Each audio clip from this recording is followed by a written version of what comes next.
are still in bed in this particular case. And really, I think current political events have caused more than a few people some sleepless nights, and hence dialogue and perhaps the scenario that I've put here for having a little discussion. Uh, Recent events, I'm not proclaiming to be capable of seeing the future, but I've been around for many, many years, and I consider myself a close observer of history. And it does seem that as humanity, we have a really, really good track record of being consistent and repeating ourselves.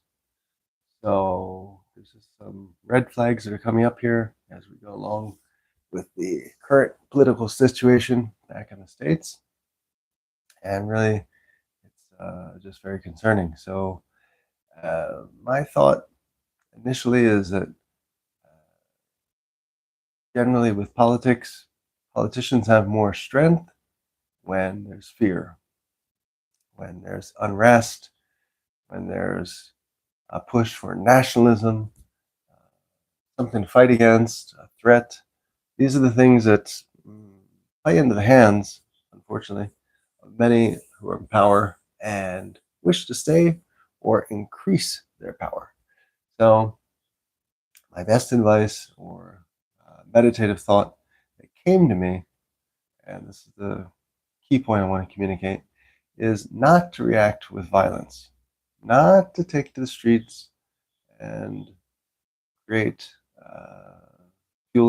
fanning the flames, as it were, for anyone to make the decision and suddenly take the executive order of military rule, because we're just playing into their hands if we let that happen. So, yogically, I'm saying, take peaceful means, whatever they might be, to position ourselves in a way that we're not retaliating with physical violence or creating a scenario that plays into the hands of certain people. I mean, one can extrapolate and go even further that perhaps the planet is being besieged, so that certain projects to go to Mars become more of a necessity than just a scientific experiment.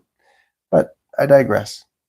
Everything connects together, and what we want to make sure of is we do not repeat history, as it were.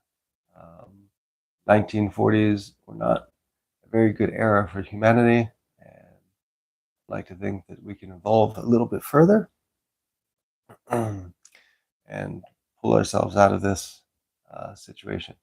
It's going to take a lot of yogic breathing, meditation, creative thought, and inspiration. Easy thing to do is just react physically, emotionally, but those triggers are the things that people need to have power and control over us. If we have harmony within ourselves and harmony around everyone else, no problem. There are no problems.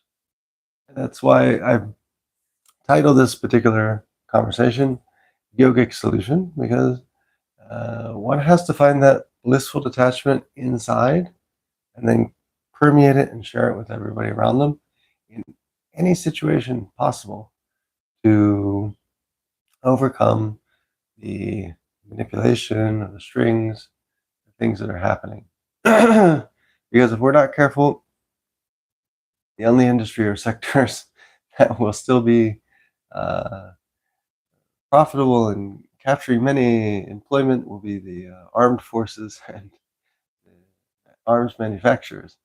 So they have their place in the world, but no reason to make them the number one precedence for everybody. So again, nonviolence, and keep your minds relaxed, calm, logical thought, and whatever reaction you make it in a peaceful way, in something constructive, something that's going to get us as humanity further evolved, not going back and having a repeat of history. So that's a very general brushstroke thoughts that came to me to meditation and inspired me to make a little bit of this presentation here in the morning at 5 in the morning. And I hope everybody else finds it somewhat useful or inspiring. And I'll be back with more things here on the calendar. If you haven't already, please subscribe to the Michael Sands Satsang and Yoga channel. And have a great day. Namaste.